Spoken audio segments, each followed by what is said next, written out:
My self Suresh Kumar, प्रवक्ता civil engineering, GPC Alwar. आज हम subject code 307 estimating and costing की वैल्यूएशन यूनिट को करेंगे। इससे पहले भी मैंने जो लेक्चर थे उनके अंदर बाकी चीज़ें बताई गई हैं, लेकिन इसके अंदर वैल्यूएशन का मुख्य तौर पर फोकस किया गया है। तो अगर हम बात करें कि वैल्यूएशन क्या है, वैल्यूएशन क्या है और क्या इसके पर्पज हैं करने के, तो वैल्यूएशन प्रेजेंट वैल्यू ज्ञात करने की टेक्निक है कि प्रेजेंट कॉस्ट किसी स्ट्रक्चर की है, फैक्ट्री की है या किसी भी रिलेटेड स्ट्रक्चर से की है या लैंड की भी हो सकती है, कि प्रेजेंट वैल्यू निकालना, उसको हम वैल्यूएशन बोलते हैं। ताकि पर्पज में खरीदने बेचने के लिए, टैक्स के लिए और इसी तरह से इंश्योरेंस के लिए, कंपल्सरी एग्जीक्यूशन के लिए या अर्थक्वेक से, फायर से इंश्योरेंस के लिए, मॉर्गेज के लिए बहुत सारे कारण हैं कि जिनकी वजह से हमें वैल्यूएशन करवाना पड़ता है। लेकिन मुख्य तौर पर कि प्रॉपर्टी को हमें खरीदना हो या बेचना हो तो वैल्यूएशन करवाते हैं। वैल्यूएशन एक सिविल इंजीनियर या आर्किटेक्ट जो है वो वैल्यूएशन कर सकता है। उसको अच्छी नॉलेज होनी चाहिए प्लानिंग की, डिजाइन की, स्ट्रक्चरल की और मार्केट रेट की, रेट ऑफ इंटरेस्ट की, क्या चल रहा है फ्यूचर के अंदर। तो ये सारी चीज़ें एक वैल्यूअर को पता होनी चाहिए ताकि वो एक रीजनेबल अमाउंट या एक एप्रोप्रिएट अमाउंट के लिए वैल्यूएशन कर सके। तो पर्पज के अंदर अगर हम मॉर्गेज लोन लें या बैंक से या किसी भी फर्म से लोन लें उसके लिए भी, या इंश्योरेंस करवाएं उसके लिए भी, टैक्स पर्पज के लिए भी हमें वैल्यूएशन की ज़रूरत होती है। बुक वैल्यू क्या है? Cost of construction minus depreciation up to previous year, पिछले साल तक का डेप्रीसिएशन और ओरिजिनल कॉस्ट में से माइनस करें तो ये बुक वैल्यू है। तो धीरे धीरे समय के साथ बुक वैल्यू कम होती जाएगी और डेप्रीसिएशन बढ़ता जाएगा और यूटिलिटी पीरियड के बाद बुक वैल्यू क्या होगी? ओनली आपकी स्क्रैप वैल्यू रहेगी। डिस्ट्रेस वैल्यू ये है कि जब मार्केट रेट से हमें प्रॉपर्टी को कम पैसे पर बेचना पड़े, या तो फाइनेंशियल डिफिकल्टी हो ओनर की, या पैनिक ड्यू टू वार, या रोड्स दंगे हो जाए, युद्ध छिड़क जाए, युद्ध शुरू हो जाए, या फिर फाइनेंशियल में प्रॉब्लम हो जाए ओनर को। तो इन चीज की वजह से जो वैल्यू है वो डिस्ट्रेस वैल्यू, मार्केट वैल्यू से कम पर उसको बेचना पड़े। ऑब्सोलेंस ये है कि अगर हमारी स्ट्रक्चर या प्रॉपर्टी गुड कंडीशन है फिर भी उसकी वैल्यू कम है, आउटडेटेड हो गया डिजाइन में, प्लानिंग में, इस तरह से अगर आउटडेटेड है तो उसकी स्ट्रक्चर की वैल्यू कम होगी ड्यू टू ऑब्सोलेंस। जैसे अगर आज हम बात करें तो एक ट्रेडिशनल मेसनरी स्ट्रक्चर की वैल्यू कम है बजाय कि फ्रेम स्ट्रक्चर के। क्यों? सब लोग फ्रेम स्ट्रक्चर को ही पसंद करते हैं, उसमें फ्लेक्सिबिलिटी ज़्यादा है, साइज में उसकी थिकनेस कम है दीवारों की और बहुत सारी उसमें फ्लेक्सिबिलिटी है। तो ऑब्सोलेंस का मतलब आउटडेटेड हो जाना। हालांकि स्ट्रक्चर गुड कंडीशन में रहती है लेकिन वह फैशन, प्लानिंग, डिजाइनिंग में आपका आउटडेटेड हो जाए तो उसकी प्रॉपर्टी की वैल्यू, स्ट्रक्चर की वैल्यू कम हो जाती है due to obsolescence. Scrap value and salvage value, ये दो पर्सन भी आपके लिए बहुत कॉमन पर्सन है जो सामान्य तौर पर हर बार पूछे जाते हैं। स्क्रैप वैल्यू क्या है? जब स्ट्रक्चर का यूटिलिटी पीरियड पूरा हो जाए, उसके बाद जो डिसमेंटल मटेरियल के बाद से मिलेगा हमें, ब्रिक है, स्टील है, टिम्बर है, डिसमेंटल करने के बाद जो हमें मिलेगा कॉस्ट वैल्यू, वो है scrap value after dismantle. Salvage value without dismantle, मान लो कोई मशीनरी है, उसकी यूटिलिटी पीरियड मान लो 20 साल का पूरा होगा, तो उस वक्त जो वैल्यू होगी यूटिलिटी पीरियड के बाद वो होगी साल्वेज वैल्यू। तो ये सामान्य तौर पर कितनी रहती है? 10%। 10% रहती है। ये क्या होनी चाहिए? पॉजिटिव वैल्यू, कि हमें नेट वर्थ मिले।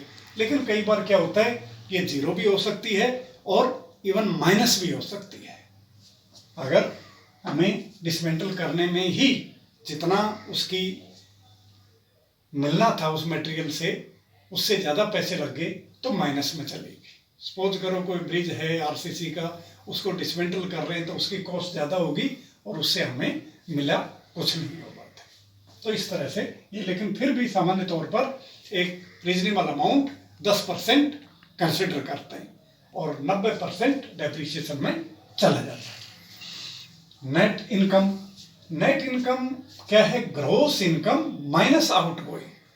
यानी ग्रॉस इनकम क्या है? सभी सोर्सेज से रिसिप्ट इन ए ईयर, साल के अंदर हमें जो सारी प्राप्ति है वो है ग्रॉस इनकम। आउटगोइंग टैक्सेज हैं या आपके मैनेजमेंट चार्जेज हैं या आपके इलेक्ट्रिसिटी बिल है, नहीं, ये इस तरह से जो खर्चे हैं वो आउटगोइंग में आएंगे। तो इस तरह से net income, gross income minus outgoing. Sinking fund, sinking fund ये है जब बिल्डिंग की यूटिलिटी पीरियड पूरा हो जाए तो उसके बाद हम उसको नया कंस्ट्रक्शन शुरू करें, नई बिल्डिंग शुरू करें, तो उस ये ऐसा एक फंड जो जिसे हम हर साल बैंक में जमा करते रहते हैं और उसके बाद यूटिलिटी पीरियड के बाद उस फंड से नया भवन बढ़ाएं, वो है सिंकिंग फंड। तो इसका कॉमन फार्मूला है amount of sinking fund annual instalment, कि साल की इंस्टॉलमेंट कितनी हुई, amount of sinking fund into rate of interest, ये लाइफ इन ईयर। तो इस तरह से इससे हम आसानी से annual instalment of the sinking fund निकाल सकते हैं और ये rate of interest in decimal. Next है डेप्रिसिएशन। डेप्रिसिएशन का मतलब ये है लगातार बिल्डिंग को यूज करने से due to wear tear decay होने से स्ट्रक्चर की वैल्यू कम होती जाती है हर साल, तो इस तरह से इसको बोलते हैं डेप्रिसिएशन। तो डेप्रिसिएशन का एक स्ट्रेट लाइन फार्मूला है आपका annual depreciation original cost minus scrap value upon life in year. तो इससे भी हम निकाल सकते हैं और ये काफी बार पूछा गया है। तो डेप्रिसिएशन क्या होता है कि शुरुआत बिल्डिंग के अंदर कम होता है और जैसे जैसे एज बढ़ती जाती है वैसे वैसे डेप्रिसिएशन बढ़ता जाता है। अगर मैं ये बात करूं, एक कॉमन स्ट्रक्चर है जिसकी यूटिलिटी पीरियड, जिसकी लाइफ है वो 80 ईयर्स है, तो उसका डेप्रिसिएशन 0 से 5 साल तक नील होगा, यानी 0 से 5 साल तक डेप्रिसिएशन 0% है। और 5 से 10 करेंगे तो आधा % है पर ईयर।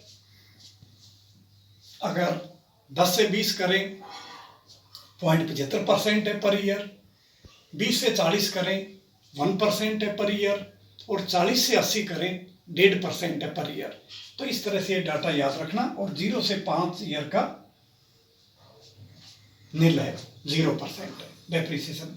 तो इस तरह से टोटल डेप्रिसिएशन आपकी स्ट्रक्चर का अगर 80 ईयर है उसकी लाइफ पीरियड, तो 90% डेप्रिसिएशन हो गया at the end of 80 year.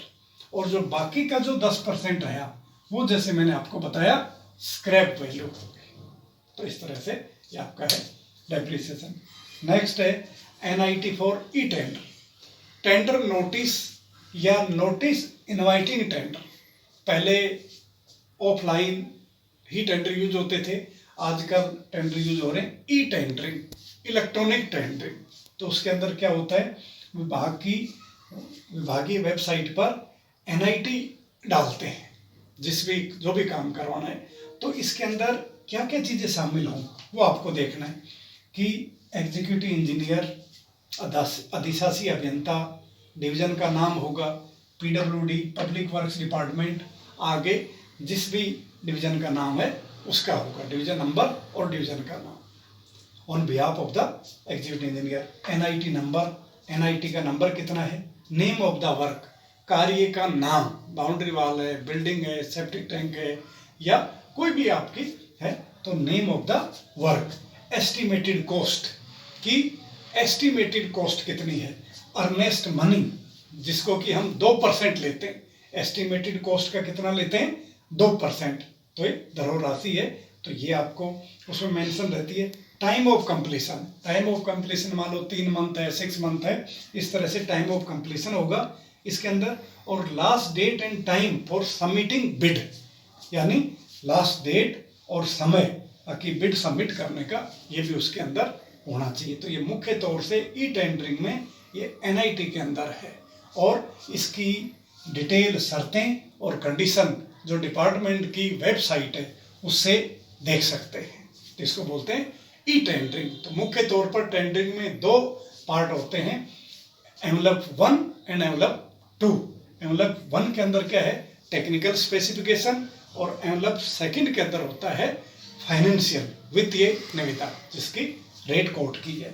तो पहली अगर शर्तें पूरी करता है उसके बाद ही उसकी सेकंड एनवलप, जिसको हम वित्तीय निविदा बोलते हैं, वो खुलता है, अदरवाइज रिजेक्टेड है। और अगर अर्नेस्ट मनी नहीं है तब भी वो रिजेक्टेड है। तो इस तरह से ये काम, और उसके बाद जैसे भी टेंडर एक्सेप्ट हुआ तो उसको वर्क ऑर्डर देकर वर्क को कमेंट्स किया जा सकता है।